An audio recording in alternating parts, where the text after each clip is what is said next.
Bismillahirrahmanirrahim. Assalamualaikum warahmatullahi wabarakatuh. Innal hamdalillah nahmaduhu wa nasta'inuhu wa nastahdihi wa nastaghfiruh wa natubu ilaihi wa na'udzu billahi min shururi anfusina wa min sayyiati a'malina. Man yahdihillahu fala mudilla lahu wa man yudlil fala hadiya lahu. Ashhadu an la ilaha illallah wahdahu la syarika lahu wa ashhadu anna Muhammadan abduhu wa rasuluhu, amma ba'du. Qala Allah ta'ala fi kitabihil aziz, ya ayyuhan nasu taqu rabbakumul ladzi خلقكم من نفس واحدة وخلق منها زوجها وبث منهما رجالا كثيرا ونساء واتقوا الله الذي تساءلون به والأرحام إن الله كان عليكم رقيبا يا أيها الذين آمنوا اتقوا الله وقولوا قولا سديدا يصلح لكم أعمالكم ويغفر لكم ذنوبكم ومن يطع الله ورسوله فقد فاز فوزا عظيما. وقال رسول الله صلى الله عليه وعلى آله وسلم إن الله يقبض كل عالم بالدنيا وجاهل بالآخرة. وقال أيضا طلب العلم فريضة على كل مسلم. Jamaah salat maghrib Masjid Muhammadiyah Al-Furqan rahimani wa rahimakumullah. Alhamdulillah, sampai detik ini kita masih diberikan kenikmatan bisa bernafas dengan mudah. Salawat serta salam semoga tercurah limpahkan kepada suri tauladan kita Nabi Agung Muhammad sallallahu alaihi wasallam beserta keluarganya, segenap sahabatnya, dan orang-orang yang istiqomah berpegang teguh dengan sunnahnya.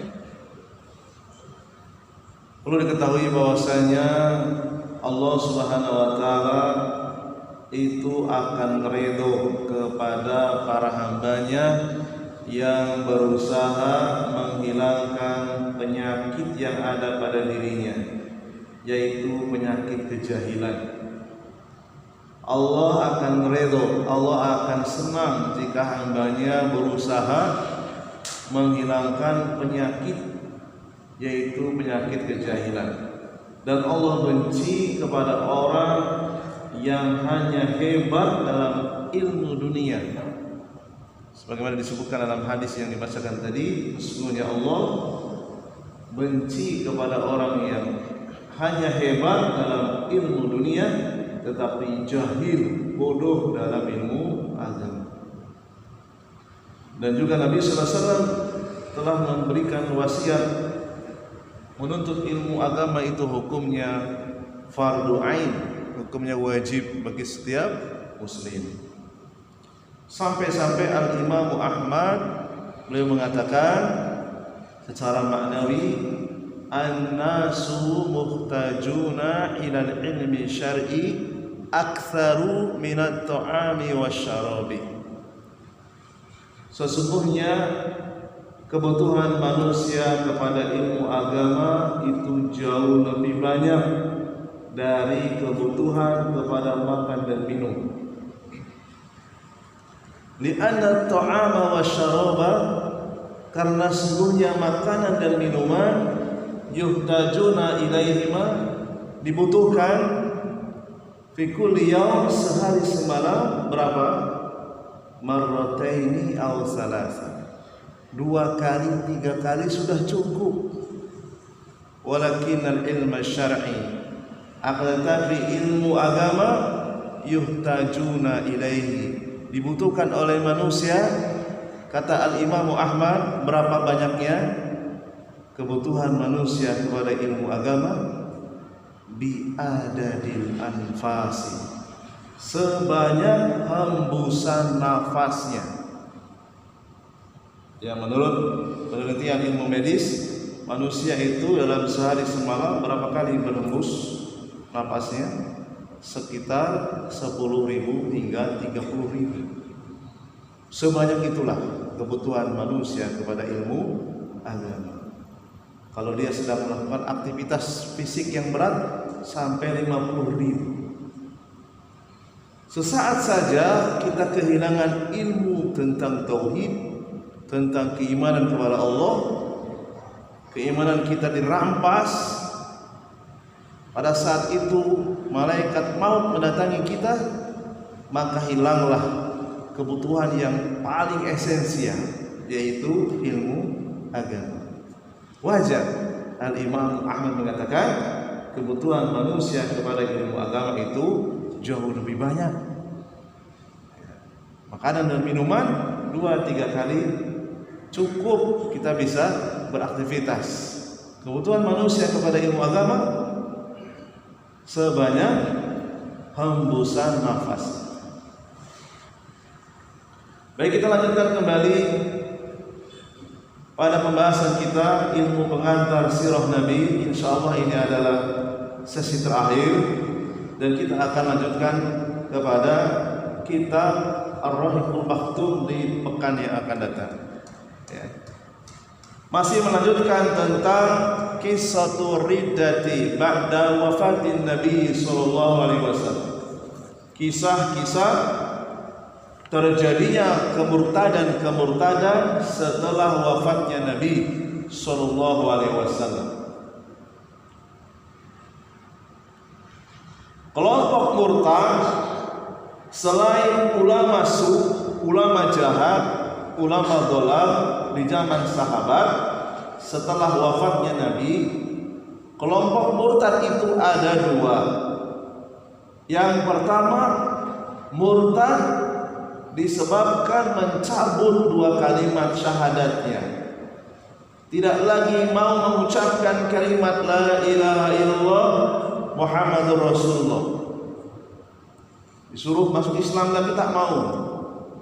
Bahkan disertai dengan olok-olokan, ejekan kepada orang-orang yang beriman. Apa olok-olokan mereka? Mereka mengatakan lau kana nabiyyan ma mata. Kalau memang benar Muhammad itu seorang nabi, tentu dia tidak mati. Ini kalimat mengejek, mengolok-olok Nabi. Seakan-akan Nabi itu tidak bisa mati. Nabi manusia biasa. Beliau juga mengalami kematian. Jadi mengolok-olok Nabi ini termasuk qawadih, termasuk perusak akidah yang bisa mengeluarkan pelakunya dari Islam. Kemudian jenis kelompok murtad yang kedua, mereka mau mengucapkan 2 kalimat syahadat, tidak berkeberatan disuruh mengucapkan 2 kalimat syahadat.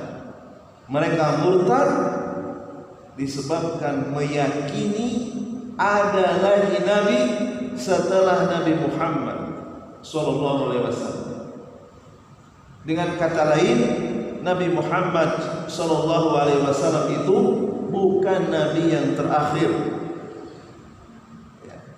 Meyakini ada lagi nabi setelah Nabi Muhammad termasuk qawadih, perusak akidah yang mengeluarkan dari Islam. Dan jika diucapkan maka berarti telah melakukan qawadih, perusak akidah karena ucapan, dan pengucapnya bisa keluar dari Islam jika tidak mau bertobat.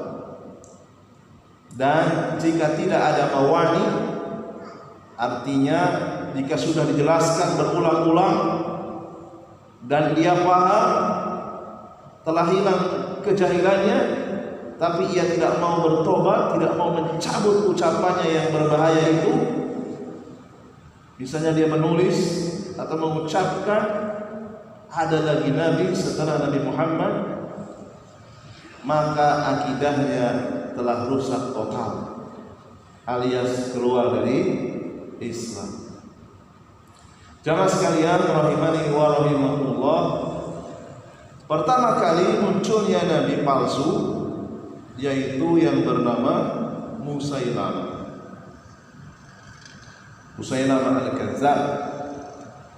Berdasarkan ijma, berdasarkan konsensus, kesepakatan seluruh sahabat, orang yang meyakini Nabi Muhammad bukan nabi terakhir, meyakini Musailamah adalah nabi berikutnya, maka ia telah keluar dari Islam alias murtad, karena mereka sodaqu al-mutanabbi'a al-kadhibah, membenarkan orang yang mengaku menjadi nabi yang baru. Berdasarkan surat Al-Ahzab ayat yang ke-40, walakinnar rasulallahi wa khataman nabiyyina, melainkan Rasulullah itu adalah penutup para nabi, penutup para rasul dan para nabi. Barang siapa yang berkeyakinan ada lagi nabi setelah Nabi Muhammad, berarti dia telah mendustakan surat Al-Ahzab ayat yang ke-40.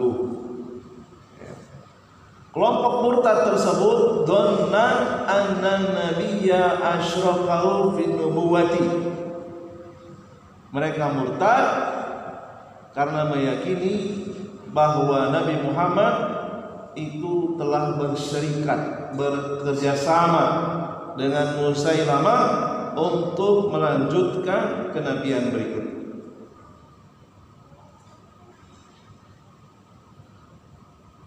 Demikian juga Musailamah juga membuat pernyataan kontroversi, pernyataan dusta di depan publik. Musailamah mengatakan, innar rasula asyrokani fi nubuwati, sesungguhnya Rasul Muhammad berserikat denganku, berbagi tugas kenabian dengan aku. Shadaquhu qaumuhu fi hadhil kalimah.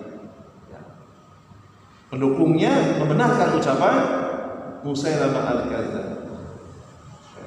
Jadi mereka murtad karena dua asbab. Yang pertama karena bersaksi membenarkan ucapan Musailamah. Yang kedua asbabnya adalah meyakini ada lagi nabi berikutnya, yaitu Musailamah. Ya, sebagian manusia pada waktu itu murtad dengan sebab ikut memberikan kesaksian palsu, syahadatul zur, yang menyatakan bersyahadat Musailamah adalah nabi baru. Ya. Mereka telah mendustakan Al-Quran yang sudah jelas-jelas menyatakan tidak ada lagi nabi setelah Nabi Muhammad SAW. Bahkan Nabi Muhammad SAW sendiri telah mengucapkan dalam hadisnya, ana khatamun nabiyyina la nabiyya ba'di, aku adalah penutup para nabi, tidak ada lagi nabi setelahku. Hadis riwayat Imam Muslim, kemudian juga Imam Abu Dawud, Imam Tirmidzi, Imam Ahmad dari sahabat Sauban radhiyallahu anhu. Hadis ini banyak yang meriwayatkan. Wa man syakka fi riddatihim fa huwa kafirun. Siapa saja yang tidak ikut dengan keyakinannya Abu Bakar As-Siddiq radhiyallahu anhu dan seluruh sahabat Nabi akan kemurtadan kelompok Musailamah, maka ia keluar dari Islam. Di kafirnya kelompok murtad yang meyakini ada lagi nabi setelah Nabi Muhammad, ini adalah ijma para sahabat. Kesepakatan para sahabat bisa dijadikan dalil, bisa dijadikan hujjah. Jadi orang yang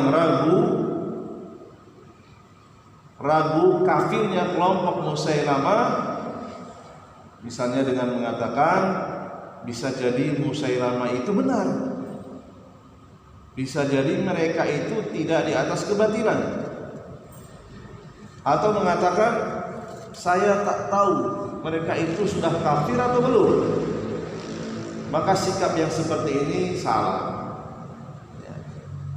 Jadi kaidah yang benar, jika ada orang yang ragu kafirnya orang yang meyakini ada lagi nabi setelah Nabi Muhammad, ya ragu, dia masih meyakini ada lagi kemungkinan nabi berikutnya, maka keislamannya diragukan. Karena ini termasuk perkara yang sangat mendasar, al-ma'lum bid-darurah namanya. Perkara-perkara yang pasti diketahui oleh setiap orang Islam, baik yang awam maupun yang berilmu. Bukan perkara yang rumit. Karena bagi manusia itu harus ridho, hati manusia itu harus ridho, ikhlas ketika Allah menyatakan kafir kepada orang yang mengaku ada lagi nabi, maka kita sebagai orang yang beriman pun harus ikut meyakini hal yang sama. Karena ini termasuk batang sunnah, pokok sunnah. Insya Allah semuanya yang ada di masjid ini, termasuk yang di luar masjid, kaum muslimin, tidak ada yang meyakini ada lagi nabi setelah Nabi Muhammad. Mereka ahlus sunnah, masih berpegang teguh kepada batang sunnah, pokok-pokok sunnah. Tidak boleh keyakinan kita sebagai muslim bertabrakan dengan firman Allah, bertabrakan dengan hadis Nabi, bertabrakan dengan ijma sahabat. La budda an ta'rifal haqqa minal batil. Ya, jadi prinsip seorang mukmin itu dia harus bisa membedakan mana yang hak dan mana yang batil. Karena ini perkara yang maklum bid-darurah, perkara yang pasti diketahui secara mendasar, bukan perkara yang rumit. Ada beberapa perkara yang rumit, jenis-jenis riba, tidak semua orang tahu. Pembagian harta warisan untuk anak perempuan sekian, tidak semua orang tahu. Itu perkara yang rumit. Tapi keyakinan ada lagi nabi setelah Nabi Muhammad, ini adalah keyakinan yang bisa mengeluarkan dari Islam. Ini adalah perkara al-ma'lum bid-darurah, perkara yang pasti diketahui secara mendasar. Jadi seorang muslim itu harus mengilmui, bisa membedakan mana kemurtadan dan mana keislaman. Sehingga kita butuh bimbingan dari para ulama, butuh kitab khusus, perusak-perusak yang bisa mengeluarkan seseorang dari Islam, dan perusak-perusak yang belum mengeluarkan seseorang dari Islam. Sehingga ada beberapa kitab yang ditulis para ulama fikih, Nawaqidul Islam, pembatal-pembatal keislaman. Ada lagi buku yang sedang saya bahas, Al-Qawadihu fil Aqidati, perusak-perusak akidah, wa wasailu as-salamati minha, dan cara menyelamatkan diri darinya. Sudah seri yang keempat atau kelima, sedang saya bacakan di Masjid Muhammadiyah Darul Hasan, Jalan Binajaya. Ya, itu kitab tipis tapi itu sangat penting sekali. Sehingga kita bisa memetakan mana perbuatan yang bisa mengeluarkan dari Islam, mana perbuatan yang belum mengeluarkan dari Islam. Untuk menjaga diri, untuk membentengi diri dan keluarga. Ya. Karena makna Islam itu sendiri diantaranya adalah sarful ibadah lillahi wahda, menyerahkan ibadah hanya kepada Allah saja. Meyakini kafirnya orang yang percaya ada lagi Nabi setelah Nabi Muhammad, ini termasuk ibadah batin. Ibadah batin dan bisa jadi ibadah lisan. Jadi kalau kita ditanya, ya harus jawabannya sesuai dengan perkataan Allah dan Rasul. Tidak boleh beda. Bahwa setelah Nabi Muhammad tidak mungkin ada lagi Nabi. Ya. Ada seorang pernyataan dari seorang tokoh dari Mesir, tidak perlu disebutkan namanya. Ya, perkataan ini sangat berbahaya.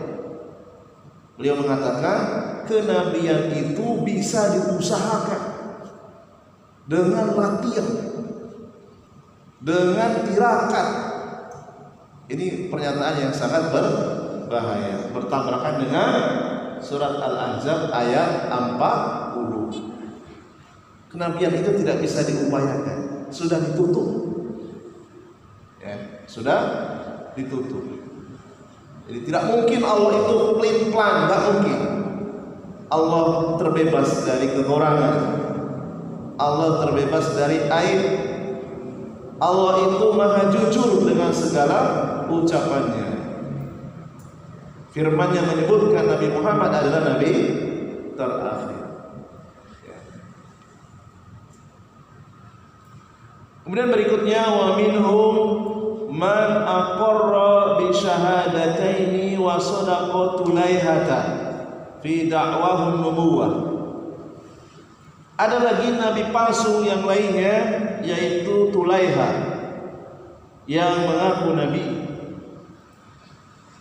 Wa sadaqahu qaumuhu, para followernya, para pengikutnya membenarkannya, dan juga memusuhi, memerangi Khalifatul Rasyid Abu Bakar As-Siddiq dan para sahabat radhiyallahu anhum.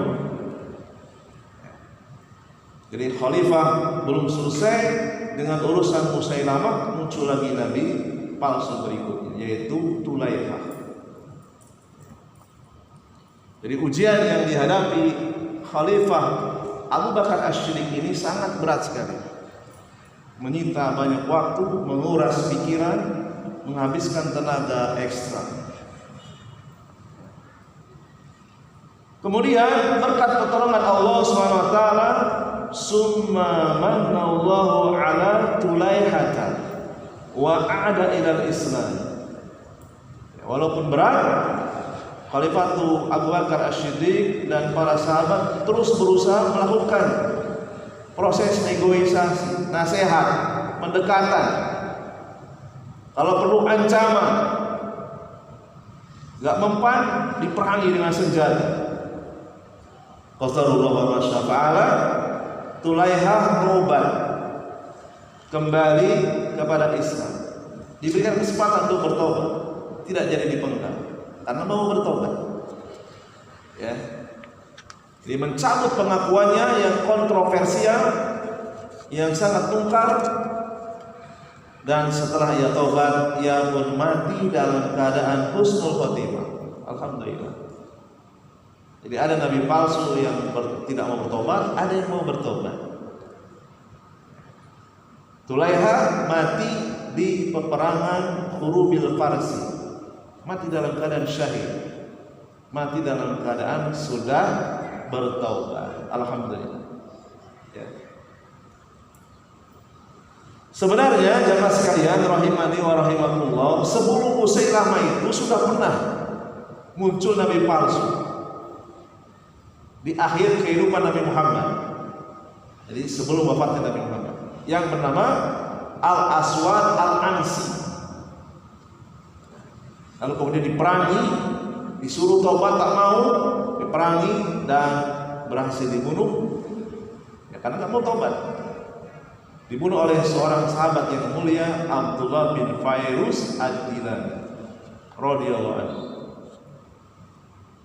Adapun kisah Musailamah ini ringkasnya, diperangi oleh para sahabat, disuruh tobat tak mau tobat, ya, di masa kekhalifahan Abu Bakar As-Siddiq, dan pada akhirnya berhasil dibunuh oleh pasukan yang dipimpin oleh jenderal siapa?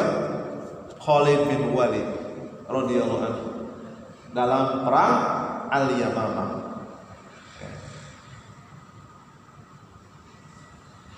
Jamaah sekalian rahimani wa rahimakumullah, di masa sahabat setelah wafatnya Nabi SAW, orang yang dimurtadkan oleh para sahabat dianggap sudah keluar dari Islam. Di antara mereka ada yang masih menyembah Allah, bahkan sudah meninggalkan pengkeramatan kepada kuburan Lata. Mereka itu dianggap murtad karena apa? Karena tadi mengucapkan dan meyakini ada lagi Nabi setelah Nabi Muhammad. Walaupun mereka masih sholat, masih puasa, masih zakat, masih haji, bahkan sudah meninggalkan pengkeramatan kepada kuburan Lata. Sebab mereka dikafirkan oleh para sahabat karena apa tadi? Mengucapkan dan meyakini ada lagi Nabi setelah Nabi Muhammad. Jadi mereka murtad dengan sebab ucapan dan keyakinan yang sangat berbahaya. Dan ternyata di zaman sahabat pasca wafatnya Nabi SAW ada kelompok yang jauh lebih kafir dari mereka. Siapa mereka? Mereka adalah ulama su, ulama dolam, ulama jahat dan para pengikutnya. Mereka masih bersyahadat, tetapi masih mengkeramatkan kuburan Lata. Kalau tadi sudah meninggalkan dari pengkeramatan kuburan Lata, kalau ini masih bersyahadat, tapi juga masih mengkeramatkan kuburan Lata dan kuburan para wali yang lainnya, meminta syafaat, bertawasul dengan mayat. Berarti jauh lebih buruk dari kelompok yang dikatakan murtad oleh para sahabat. Dulu sudah ada, di zaman sekarang ada atau tidak? Banyak. Seakan-akan itu bukan penyebab kekufuran. Meminta syafaat dan tawasul kepada mayat termasuk dua kesyirikan yang disebutkan di dalam Al-Quran, surat Az-Zumar dan surat Yunus. Silahkan merujuk kepada tafsir ulama manapun. Az-Zumar ayat yang ketiga, masalah Yunus 18. Itu bahkan para ulama membuat kitab khusus tentang kesyirikan akbar, meminta syafaat dan tawasul kepada mayat. Itu kitab Al-Qawaidul Arba, kaidah 4 dalam memahami tauhid dan syirik. Itu sedang saya bacakan di masjid namanya Masjid Al-Maun di Panti, itu Nasrullah Timur-Tengah. Itu kitab itu juga sangat penting. Ya, sudah saya rekam yang kesekian kali agar kaum muslimin paham, ya, bahwa itu termasuk perbuatan syirik akbar. Akhiruhum al-Fuja'a as-Sulami lamma wafada ala Abi Bakrin wa zakara an yamuddahu fa'atahu silahan wa rawahila fasta'rada as-Sulami al-muslima wal kafiru ya'khudhu amwalahu. Kemudian kisah berikutnya, setelah kisah beberapa kemurtadan akibat adanya nabi-nabi palsu, Di tengah ramainya Khalifah Abu Bakar memerangi para nabi palsu, ada saja seorang pengkhianat yang bernama Al-Fuja'ah As-Sulami.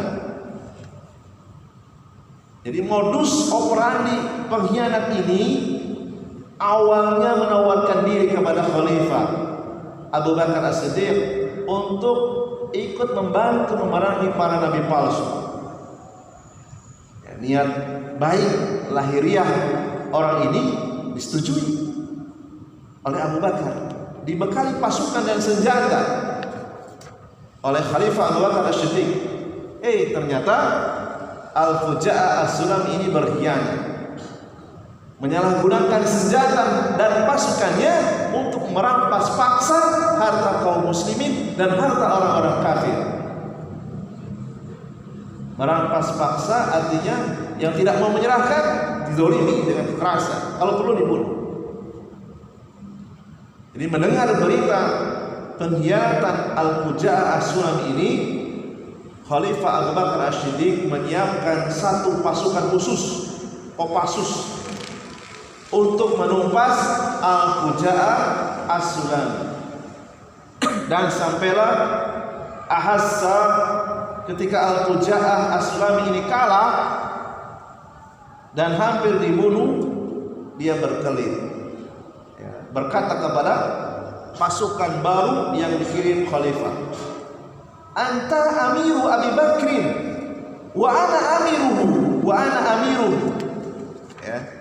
Kamu pimpinan pasukan barunya Abu Bakar, saya juga pimpinan pasukan Abu Bakar yang lama. Falam akfur, saya belum kafir, kenapa saya mau ditangkap? Jadi ini siasat, ini alasan untuk menipu pimpinan pasukan Abu Bakar yang baru. Kita tahu bahwasanya Khalifah Abu Bakar As-Siddiq, selain beliau adalah orang yang paling soleh, orang yang paling bertakwa setelah Rasulullah, beliau juga dikaruniai otak yang cemerlang, otak yang cerdas.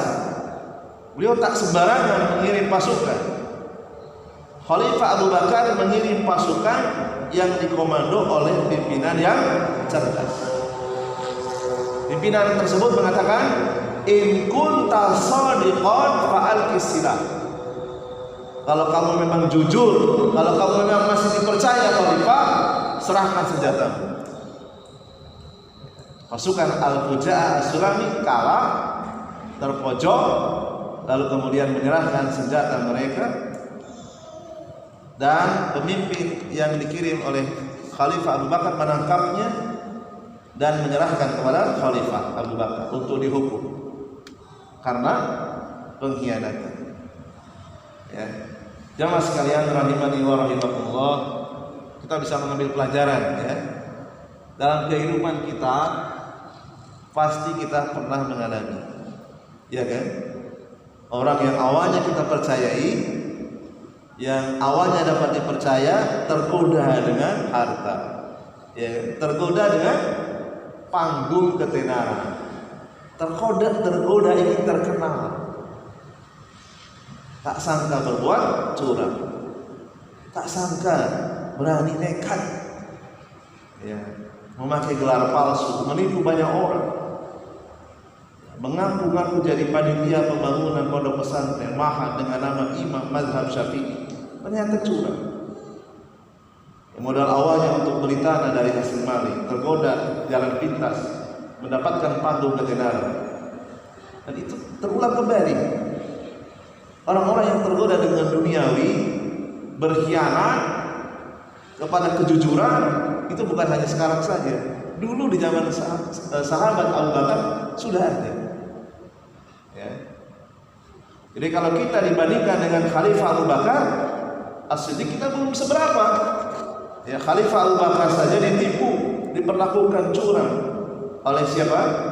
Al-Fuja'ah As-Sulam. Maka jangan heran kalau kita tidak sesoleh Khalifah Abu Bakar, ketakwaan kita masih sangat jauh di bawah Khalifah Abu Bakar. Kalau kita ditipu kawan sendiri,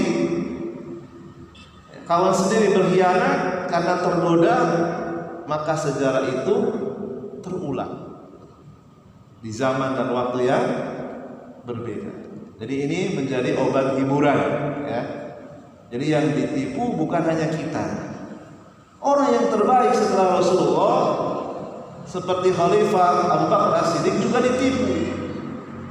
Ya, awalnya sok baik, sok dekat, sok mendukung, ya, ternyata diam-diam menikam dengan senjata yang jauh lebih tajam, lebih dalam daripada musuh dari awal. Ya. Jadi membuat provokasi. Ya. Kita pasti mengalami hal yang sama. Ya. Di zaman sekarang juga banyak yang seperti itu. Ya, provokasi, ya, rame-rame ingin mengundurkan diri dari kepengurusan masjid misalnya, gitu ya. Ya, ternyata diam-diam mendukung kelompok yang merasa paling sunnah. Padahal paling sunat, ya.